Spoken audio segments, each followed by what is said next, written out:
biz ora ilk turlar eləyəndə mən qardaşımı can güdən kimi götürmüşdüm ki, Kibirdən nəsə olar. çünki açığı deyim də, kişilərin turlara marağı qəti azdır. Turda iştirak eləyənlərin 88-89% xanımlardır. Müşfiq Əkbər bugün studiyamızın qonağıdır. İxtisasınız deməli tarix müəllimi olduğuna görə. Yox, tarix müəllimi yox, tarixçi. Tarixçi olmusan. Tədqiqat üzrə oxumuşam. Aydındır. Bu tarix həqiqətən də Sabunçu bir çoxları yəqin ki, indi bunu siz də olsaydı sizdən onu eşidib və açıqlayasınız nələr var bu sözün. Amma həqiqətən də Sabunçu hətta nəinki turistlər üçün, nəinki xaricilər üçün, Bakılılar üçün belə, yəni Bakıda yaşayanlar, uzun illər belə qalanlar üçün bir kəşf olunmamış yerdir. Bayaq o sözü dedim. Razısınız bundan və bu sözlərin arxasında nələr gizlənir? Kəşf olunmamış və həmçinin adı biraz bədnam olan yerdir nə baxımdan. Sabunçunun belə deyək, hər hansısa bir internet saytında axtarış versəniz, ancaq hər hansısa bir problemlərlə rastlaşacaqsınız. İstər sosial, istər bu məişət, bu belə deyək, yolların tutaq ki, nahamarlığı və yaxud da xəstəxana ilə olan bağlı bir problemlər. Amma Sabunçunun ümumi biz 19-cu əsrdən başlayaraq tarixinə nəzər yetirdikdə Bakı kəndləri ilə müqayisə olunmaz dərəcədə böyük bir tarixə malikdir. Hətta Bakının necə ki 19-cu əsrdə böyük bir inkişaf, neft bumundan sonra böyük bir inkişafı var idi. Bir növ Sabunçu da Bakının bir kiçik bir modeli olaraq Bakıdan kənarda elə bir inkişaf mərhələsi keçirdi. Başlayaq onun adından, yəni çoxsu Sabunçu deyəndə elə bilir ki, orada hər hansısa bir sabun bişirilən müəssisə yerləşir və yaxud İlk ağla gələn budur. İlk ağla gələn budur ki, insanlar ya orada sabundan çox istifadə edib, ya da sabun bişirib satıblar. Bu qətiyyən belə deyil. Sabunçu sözü toponimi, qədim türk tayfası olan Sabunçilərin adı ilə bağlıdır. O Sabunçilər də sabançı, səpinçi sözünün dəyişdirilmiş formasıdır. Bu adda kəndlər Türkiyədə də var, elə Azərbaycanın özündə Zaqatalan Sabunçu kəndi var, İraqda var, Qərbi Azərbaycanda Gümrünün cənubunda Sabunçu kəndi var və yaxud Rusiyanın müxtəlif yerləri var ki, Savançı, Savinçi adı formasında bu günə qədər də o kəndlərdə yaşayış var. Hamısı da qədim türk tayfası olan Sabancının adı ilə bağlıdır. Bu sadəcə zamanla dəyişərək Sabunçu, dil həmişə daha rahata qaçdığı üçün bu adı alıb. Siz köhnə şəkillərə və xəritələrə baxsanız, ora Sabunçu kimi yox, Sabun CHI sonluğu belə Sabunçi kimi qeyd olunur. İstər fransızların çəkdiyi, istər Britaniyalıların və ya İsveçlərin çəkdiyi şəkil və ya xəritələr olsun və ya Rusiya imperiyası dövrünə aid olan xəritələr olsun, hamısında elə qeyd olunub. Sadəcə bu Sovet hakimiyyəti məsələn qurulduqdan sonra ora səhv eləmirəmsə Lenin rayonu adlandırıldı. Sonra müstəqillik bərpa olunduqdan sonra Sabunçu, Çunu evi Çini Çu elədilər. Amma müxtəlif Bakı kəndlərində müxtəlif adlar deyilir. Bu kəndə məsələn Romanlılar Sabunça deyir, Sabunça. Sabunça, aha. Sabunça. Sabunça, aha. Yəni ki bu Əmircanlılar da elə deyir. Bir-birlərlə Sabunçu, Sabunçu. Sabunçu. Hərə öz ləhcəsinə necə rahatdır. Amma bu kəndin konkret adı belədir və bu kəndin digər kəndlərdən əslində seçilməyəcəkdir. Ta ki oradan Aşurbəyovlar orada məskunlaşana və yaxud oradan neft çıxana qədər. Və 2743-cü ildə Nadir Şah Ağsu üsyanını yatıranda, San Mirzə üsyanını yatıranda Aşurbəy Əfşar sərkərdə, həmçinin böyük bir qoşun başçısı ona öz muzlu əsgərləri ilə yardım eləyir və həmin üsyanı yatırılır. Nadir Şahın hakimiyyətinin bir növ qorunmasında iştirak etdiyinə görə Nadir Şah ona Bakının Zabrat, Keşli, Sabunçu kəndlərini pay verir. Və artıq o kəndlərin iri torpaq sahələri, neftli torpaqları, otlaqları və s. hamısı o Aşurbəyovlara məxsus olur və o həmçinin oradan yığılan vergi də onlar bilavasitə onlara gəlib çatır. Və Aşurbəyovlar orada məskunlaşmağa başlayır. Elə indinin özündə də orada Aşurbəyovların inşa etdirdiyi istər ictimai binalar olsun, istər şəxsi yaşayış mülkləri olsun, bu günə qədər qalmaqdadır. Elə adı biraz bədnab olan Sabunçu xəstəxanası ki var, 1893-cü ildə Teymur bəy Aşurbəyov və Nabat xanım Aşurbəyova tərəfindən inşa olunub. Həmçinin orada Bakının bəlkə də ən köhnə xəstəxanası demək olar da. Birinci demək olar hətta, bəli, ilk. Tibb mərkəzi müasir edilən desək. Təsəvvür eləyin, 1908-1909-cu illərə aid xəstəxananın illik hesabatı var. Orada nə qədər çarpayı olduğu, müalicə müəssisələrinin, tutaq ki, yolxucu xəstəliklərlə travmatologiya qəti bir-birinin eyni korpusda deyildi. Təsəvvür edin 6 korpusdan ibarət bir müasir tibb ocağı idi. Artıq o vaxt idi. Bəli, təsəvvür edin 1908-ci ildə Sabunçu xəstəxanasında rentgendən insanlara travmatoloji diaqnozlar qoyulurdu. Rentgen Bu gün özündə Bakının bəzi yerlərində rentgen yoxdur yəni. Gedirsən deyirlər ki, bizdə aparat yoxdur filandır. Amma artıq o 908-909-cu illərdə Sabunçu xəstəxanasında rentgen cihazı mövcud idi. Hansı ki, o cihaz 1896-cı ildə ilk dəfə istifadə olunmağa başlanmışdı. Bu ola bilər ki, artıq burada formalaşmağa başlayan neft sənayesi və böyük pullar var idi artıq burada. Tamamilə innovasiyaya açıq bir yer idi. Ümumiyyətlə rentgen cihazından danışsaq, Bakı ilk dəfə 1901-ci ildə Mixaylovski xəstəxanasına gətirilib. Təkcə bu xəstəxana ilə məhdudlaşmır. Orada xəstəxananın sağ tərəfində Nabat xanım Aşurbeyevanın inşa etdirdiyi kimsəsizlər üçün yaşayış binası var. Hal-hazırda o bina özü kimsəsiz qalıb, biraz qəzalı vəziyyətdədir. Amma bərpa olunsa, o yenidən ictimaiyyətə açılsa... Yəni bu binaya siz tur təşkil edəndə o binaya da gedib cəmaət baxır. Bəli, o binanı hətta biz tarixi şəklini də göstəririk. Ümumiyyətlə Sabunçunun mənim böyük bir qalereyam var. Bu şəkil qalereyamdır, jurnalım. Biz tur əsnasında demək olar ki, elə bir yer yoxdur ki, biz oranın şəklini göstərməyək. Hətta mən bu yaxınlarda Avropanın foto və kino arxivində çalışanda orada Sabunçuya aid 6 yeni şəkil əldə elədim. Hansı ki, o şəkillər bizdə hələ də ictimaiyyətə açıqdır. 6 yeni şəkildir, hansı ki, orada Sabunçunun Yahudilər məhəlləsi adlı, Cühudlar məhəlləsi adlı yeri var və yaxud orada partladılmış dəmir yolunun partladılmış qayalıq hissəsi var. O yerləri əhatə edən çoxlu şəkillər var. Ümumiyyətlə, gedin, nə qədər axtarırsınız, axtarın. Bakının elə yerləri var ki, ümumiyyətlə, o kəndlərin şəkili belə yoxdur. Qala olsun, Bülbül olsun, Əmircan olsun, hansı ki, yəni... Amma nə yaxşı ki, sizin kimi insanlar var. Yəni doğrudan da gənc yaşınızda. Doğrudan da gənc yaşınızda bu cür artıq belə maarifləndirmə işləri görürsüz və maarifləndirirsiniz insanları. Bizim orada 8 kilometrlik tur marşrutumuz var və o tur marşrutu bir çox yerləri əhatə eləyir. Sabunçunun o bir növ biz həmişə adətən danışanda Azərbaycan tarixindən, mədəniyyətindən biz misal üçün qürrələnirik ki, Azərbaycan multikulturaldır, bütün dinlərə yer var və Sabunçu təsəvvür edin, yeganə Bakı kəndidir ki, bəlkə də Azərbaycanda yeganə kənd olub ki, burada 3 səmavi dinin ibadət ocağı yerləşib. Xristianların pravoslav kilsəsi olub, müsəlmanların məscidləri olub, həmçinin Yahudilərin sinagog olub. Düzdür, sinagog kimi inşa olunmayıb, onu Sabunçulu Məşədi Məlik Xəlilov öz qonşuları olan, Quba Yahudiləri olan Yahudilərə verib ki, onlar o həmin özlərinə ibadət etsinlər. Və həmin o bina indiyə qədər qalmaqdadır, lakin bəzi hissələri uçulub, tökülüb.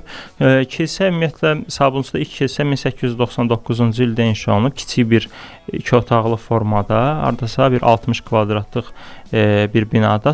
Amma onu müvəqqəti inşa etmişdilər. Sabunçudakı əsas kilsənin inşasına 1898-ci ildə başlanmışdı və Sabunçu xəstəxanasının indiki mövcud olduğu yerlə üzbəüz. Hal-hazırda o kilsənin yerində 16 mərtəbəli göydələn yerləşir.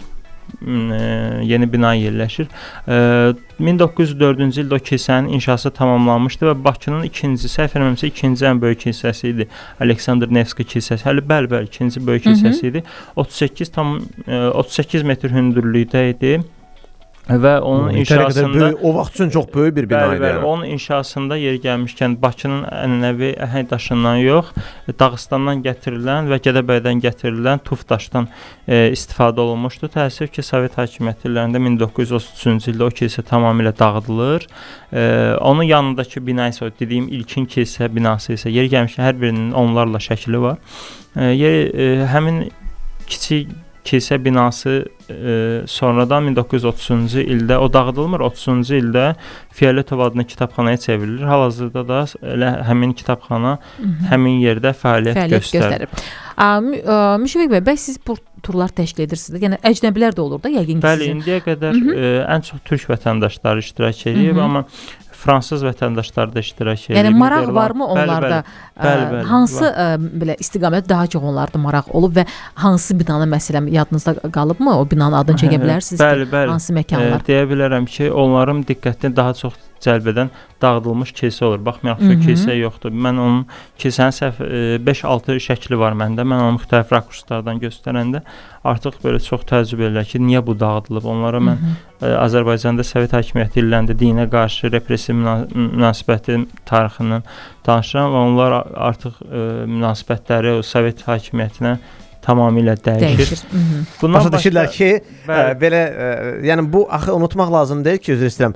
Bu kilsələr, ibadət yerləri istənilən bir digər bina kimi tarixi bina idi. Yəni buna Sovet hakimiyyəti dövründə təəssüf ki, bu ideologiyaya bunu ancaq ibadət yeri kimi baxırdı deyə dağıdaq, partladaq və bu tək Azərbaycanda olmayıb. Yəni bütün bilirsiniz ki, bu zonada mərkəzi meydandakı kilsə. Bəli, təəssüf ki, bu zonada, bu regionda, bu Sovet hakimiyyəti dövründə qırmızılar gələndən sonra bu belə oldu və neçə tarixi əhəmiyyəti, gözəl arxitekturası, əl işi olan yerlər dinamitlə partladılıb, hətta belə olub. Təəssüf ki, mən sizə nə fikir vermişəm, Sabunçuda nə qədər olmuşam, düzdür, bəzi əminəm ki, gəzdiyiniz yerlər hələ də qoşulmamışam sizin turumuza, amma inşallah belə görürəm ki, qoşulacam da. Mən fikir vermişəm, indiki dövrdə, indiki halında, təəssüf ki, sanki Bakının digər yerləri qədər yaşıllaşdırılmayıb. Yoxsa məndə elə təəssürat yarar. Bu nə ilə bağlıdır? Bizdə yaşıllaşdırmalar adətən söküntü hesabına aparılır, hansısa tarixi məhəllələr sökülür və yaşıllaşdırılır. Sabunçunun əslində yaşıllaşdırılmasından mən başa düşdüm, siz necə deyirsiniz. Yəni Ramana Balxanı kimi yenidən qurulmayıb, bərpa edilməyib. Amma onlar qonşu kəndlərdir və qonşu kəndlərdə bu işlər aparılıb, çox gözəl də abadlaşdırılıb, turistlər oraya qəşəng gəzə bilirlər. Bir fərq deyim, müqayisə edeyim, biraz tənqidli olsa.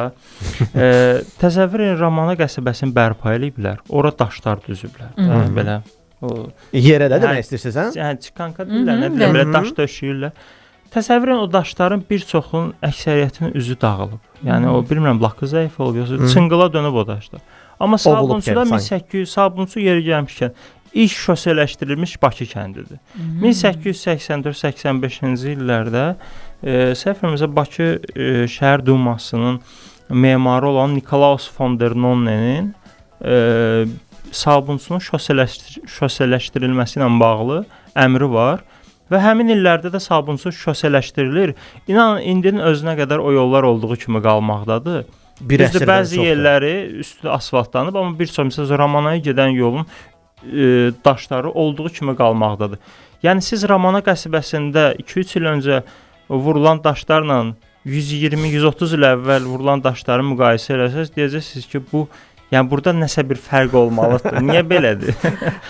Belə Müşfiq bəy, ağız dolusu doğrudan danışırsa Sabunçudan, hiss olunur ki, sevərək və o sizi valeh edib də. Yəni ilk hansı belə də istiqamət sizi belə heyrətləndirdi?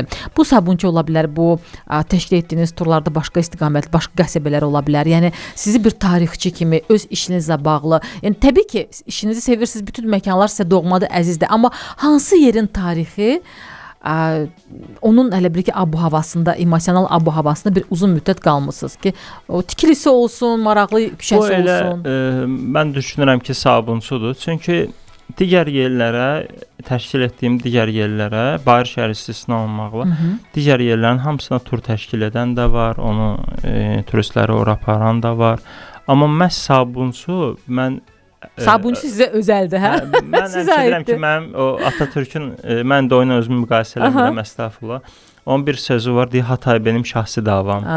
Yəni mən həmişə deyirəm ki, Sabunçu mənim şəxsi məsələmdir. Bura heç kim qarışmır. Yəqin ki, bir çoxlarınız, mən görürəm də sizin Instagramınızda baxıram, orada Sabunçu haqqında bolca paylaşımlar olur. Çünki turlar fərqlidir, hər də fərqli insanlarla, fərqli yerlərdən çalışırsınız ki, maraqlı yerlər paylaşasınız.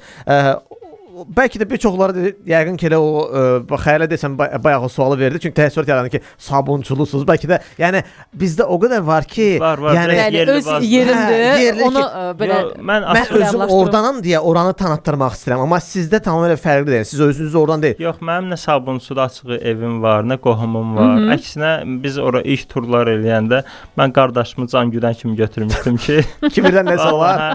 Çünki açığı deyim də, kişilərin turlara marağı qəti az. azdır. Turda iştirak edənlərin 88-89% xanımlardır. Ona təşəkkür edirəm ki, belə yerlərə də maraq. Bəli, ümumiyyətlə bütün istiqamətlərdə xanımlarımız daha çox aktivdir. Biz sevirik araşdırmağı. Gələn oğlanlar da ya sevgilisi ilə gəlir. Hə də, amma o da yaxşıdır. Yəni kişiləri adın dartıb gətirirlər. Yəni biz ilk turlar təşkil edəndə təsəvvür eləyin, az qala bizi orada belə bir-iki dəfə soruşmuşlar ki, bəs bu qədər adam yəqin yasa gəliblər.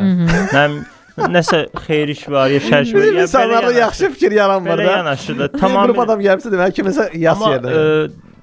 O dediyim kimi qardaşımın məsəl üçün ilk turlarda gəldi. Artıq biz ora 20-dən çox tur təşkil etmişik. Yer gəlmişəm bu bazarda 21-ci tur eləyəcəyik.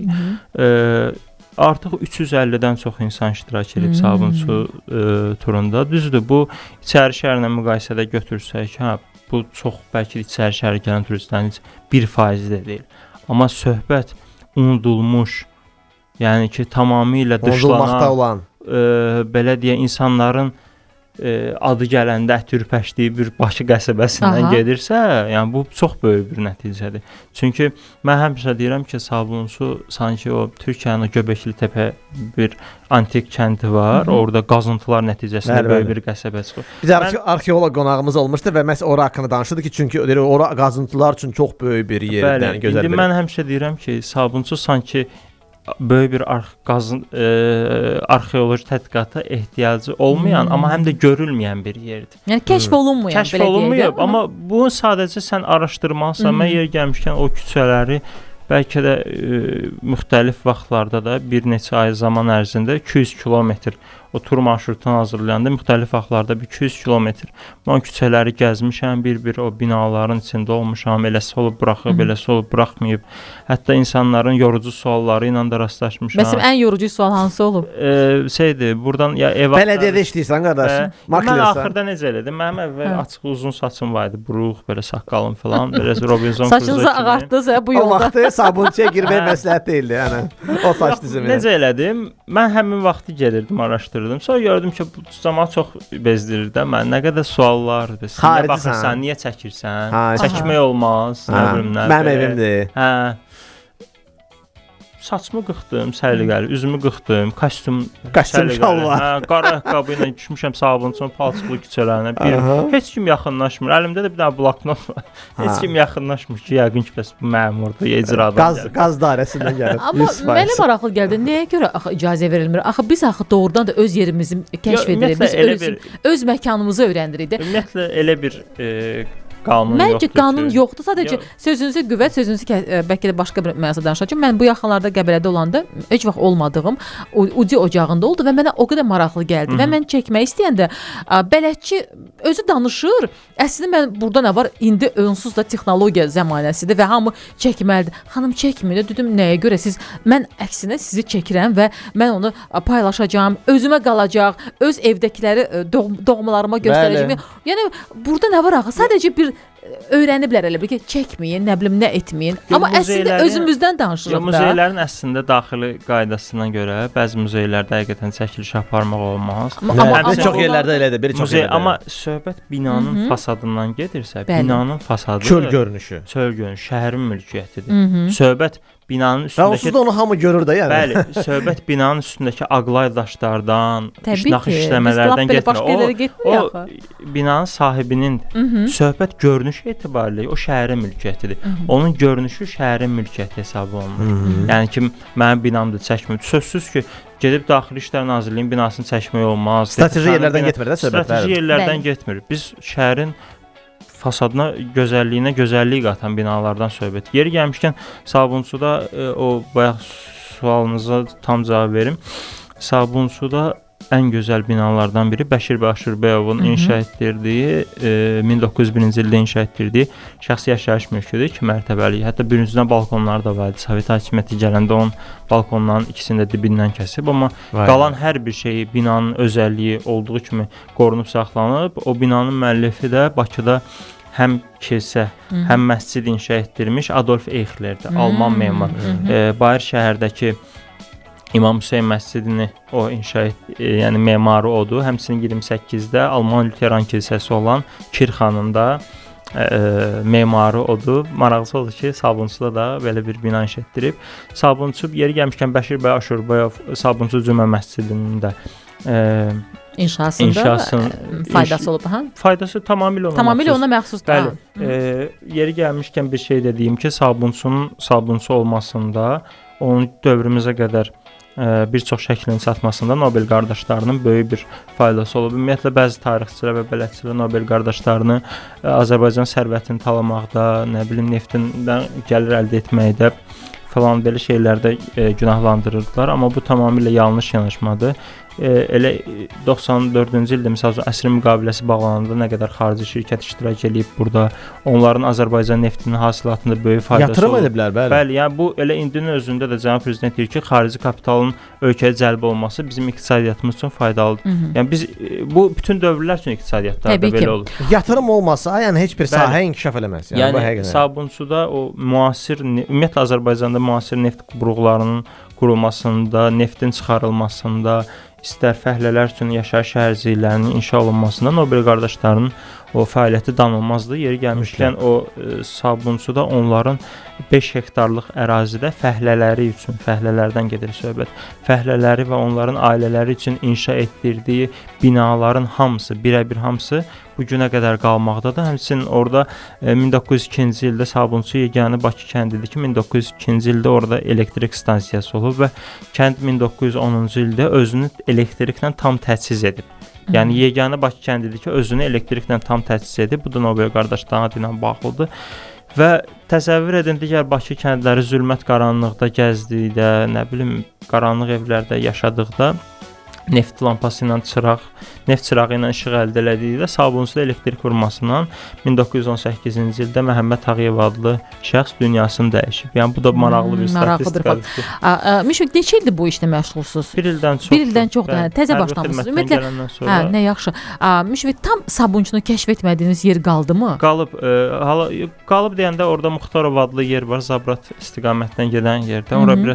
Orada müəyyən yerlər var ki, neftin ərazisidir. Neftin ərazisi olduğu üçün ora biraz giriş-çıxış problemi. Neft şirkətinin artıq tabiri. Bəli, həmçinin orada Nobel qardaşlarının kontoru olsun, hal-hazırda Balıqxana əməliyyat şirkəti, neft əməliyyat şirkəti var, onların balansındadır. O binaların içinə daxil ola bilməmişəm. Amma içinə daxil olduğum dövlət binaları. Əslində müraciət eləsəz və məqsədinizi də açıqlasaz neft şirkətinə, məncə bu yəni demək istəyirəm ki, bir var misal üçün, bax mənim taki arxitektur bir evim var, bir gözəl bir evim var və gündə turistlər gəlirlər, bezdə qapını döyürlər falan. Bir də var ki, bilirəm ki, o sahədə, yəni o istiqamətdə sizin gördüyünüz işi görənlər çoxdurmu? Yoxdur. Ümumiyyətlə Sabunçu haqqında indiyə qədər yəni dəstək vermək lazımdır. Tədqiqat aparılmayıb. Mən hal-hazırda Sabunçu, neft, mədəniyyət və multikulturalizm tarixi haqqında bir kitab üzərində işləyirəm. Sadəcə iki fərqli yanaşmam var. Biraz onu gec əhatəli yazıb gec çap eləyə bilərəm, amma orada yaşayan insanların həyat hekayələri o qədər, o insanların yaşı da çoxdur və mən elə etməliyəm ki, o insanlar da o haqda. Mən hələ bu məsələyə gəlib çıxmaq istirdim. Siz kitab dediniz. Bəlkə kino nəsə çəkəsiz. Təbii ki, insanlar tapasınız. Maliyyə durumu var da, mən başa düşürəm. Sənədli film olsa, Müşfiq. Bax, mən sizi artıq orada gördüm. Siz danışırsınız, Sabunçunu çəkirlər. Xüsusilə siz onun hər binasını, hər daşını, hər yolunu. Bu sizin necə maraqlıdır? Həm videolarda, sosial şəbəkədə. Bir şey deyim ki, bu bizim dostumuz Emil Quliyev, rejissor Emil Quliyev.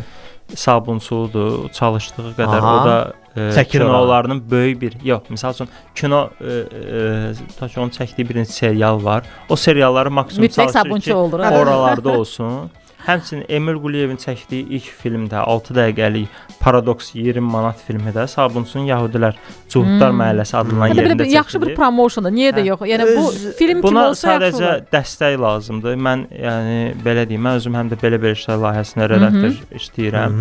Əlimdən gəldiyi qədər məsəl üçün Sabunçu haqqında orada da materiallar paylaşıram və yaxud daxil edirəm hansısa materiallara. Amma bu dediyiniz film və yaxud layihələr tək adamın işidir. Yox, mən ona görə dedim sizə təbii ki, dəstək lazımdır. Dəstək lazımdır. Mən buradan da yəni sizdən kreativlik, onlardan pul məsələsi. Mən nəyə görə deyirəm ki, sosial şəbəkələr o qədər gücə malikdir ki, bir 3-4 gün əvvəl oğlanın adı yadımdan çıxacaq. Birdən-birə qəfil qabağıma çıxdı. Belə bir səhifəsi var idi. Dedi bütün imişlilər üçün. Sən demə o filmin adı da yadımda deyil. Amma 90-cı illərdə çəkilmiş bir Nicole Kidman və George Clooney-nin çəkildiyi bir detektiv filmində xəritəyə baxırlar. Onlar Azərbaycanın adını çəkirlər və İmişli rayonunun adını çəkirlər. Bilməm sizə yəqin. Aha, yəni İmişli Azərbaycana bu kimi faktları biz sizin sayənizdə, sizin kimlərin sayəsində ortaya çıxır. Yəni niyə də yox, yəni nəyi pisdir. Bu baxımdan deyirik, biz mövzumuzu davam edəcəyik. Planeti kəşf edirik. Müşfiq Əkbərdir bugünkü bizim qonağımız. Və elə kəşf olunmuş gəlmişkən Sülh Məramlıdır filmin adı. 97-ci ildə Peacemaker, yəni filmin adı belədir. Baxmaq istəyənlər İmişlinin adını tam eşitmək istəyirsinizsə, hansı kontekstdə, niyə görə adı çəkilibsə, Peacemaker, yəni Sülh Məramlı, mən belə tərcümə etdim desəm belədir.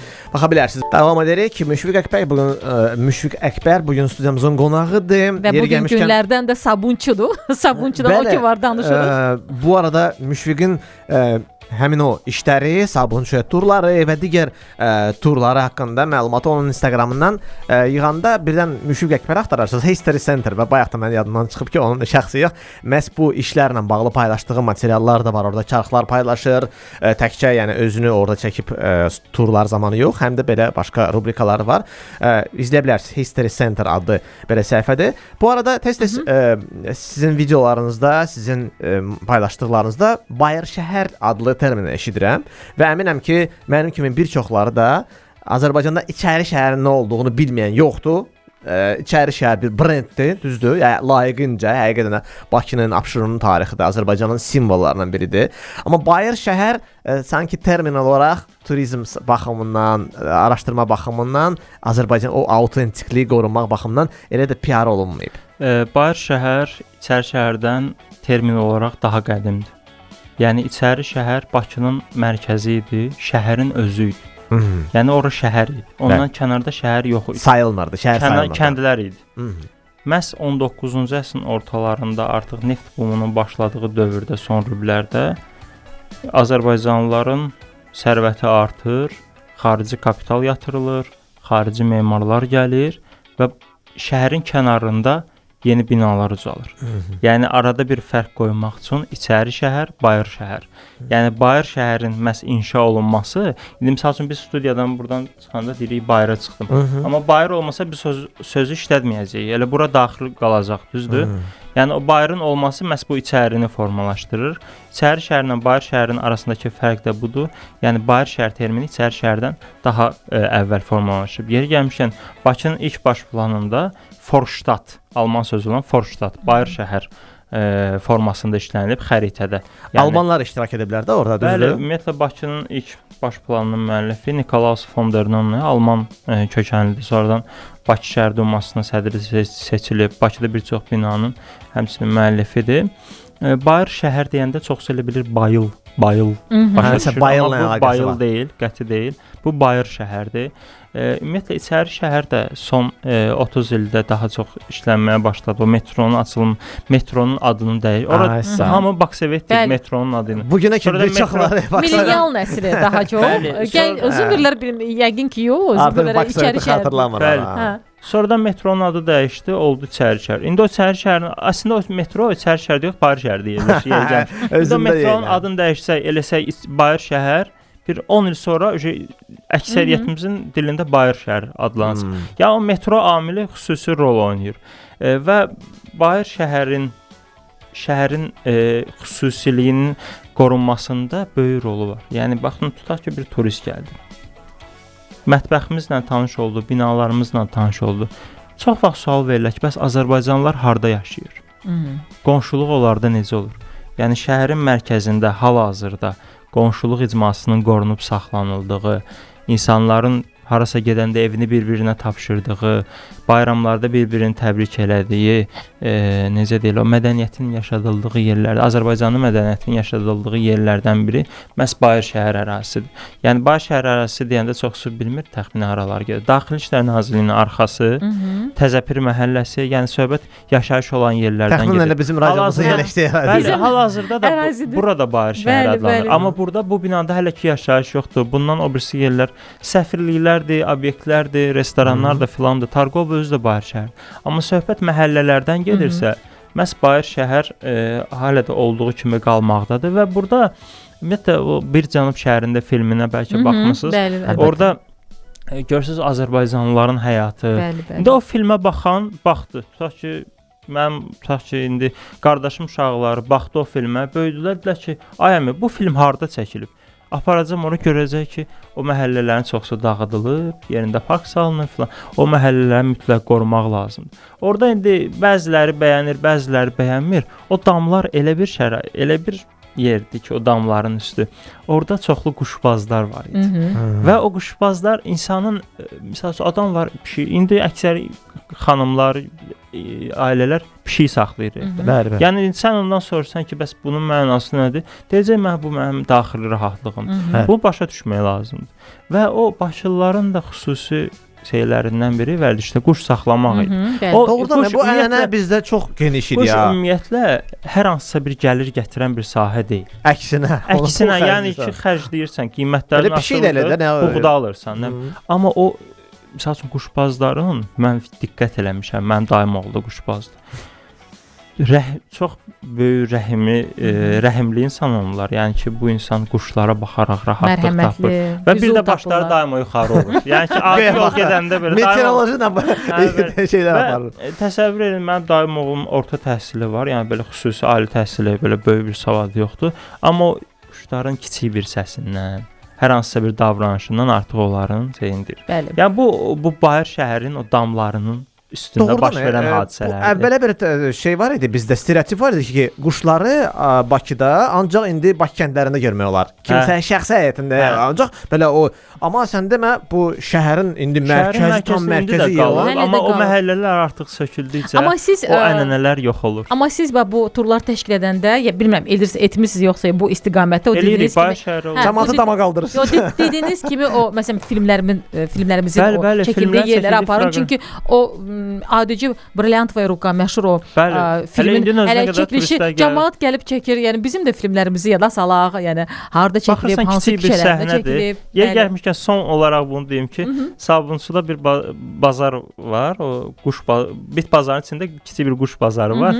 Oraya yeganə yerdir ki, həftənin bazar günləri orada sırf göyərçin bazarı təşkil olunur və Bakının bütün kəndlərindən olan quşbazlar gəlir orada cəmləşir. Yəni bir növ konfederasiya yaradılır. Elə bir ki, onların orada klublarıdır. Bəli. Yer gəlmişkən Charles Darwin 1865-66-cı ildə London Göyərçin klubuna üzv olmuşdu. Yəni Londonda belə bir klublar olub, göyərçin klubları. Yəni Londonun quşbazları Darwin orada rəhbərlik edirdi. Sən demə. O vaxtdan gəldi o klub işləri, belə deyək də, indi sonra forumlar, sonra indi artıq turlar. Vaxt azdır, yəni hər şey danışa bilmədik. Əslində gələn dəfə gələndə bugün çox yeri Sabunçuya ayırdıq. Amma əminəm ki, gələn dəfə misal üçün siz artıq turları unutmaq lazım deyil ki, yəni sizin səhifənizdə indi baxanlar ona gedin baxsınlar. Çünki görəcəklər ki, təkcə Sabunçu ilə məşğul olmuşsunuz. Məsələn, gedirsiniz başqa, misal üçün hansı bir neçə Gəncəyə bilirəm ki, yaxşı turlarınız olur. Ellendorf qəsəbəsinə. Onun da çox böyük tarixi. Əslində bir gün ayrıca Gəncənin elə bir turistik marşrut kimi potensialından danışa bilərik. Danışarıq. İnşallah. Təşəkkür edirik sizə. Planetimizdə sizi yenidən gözləyirik.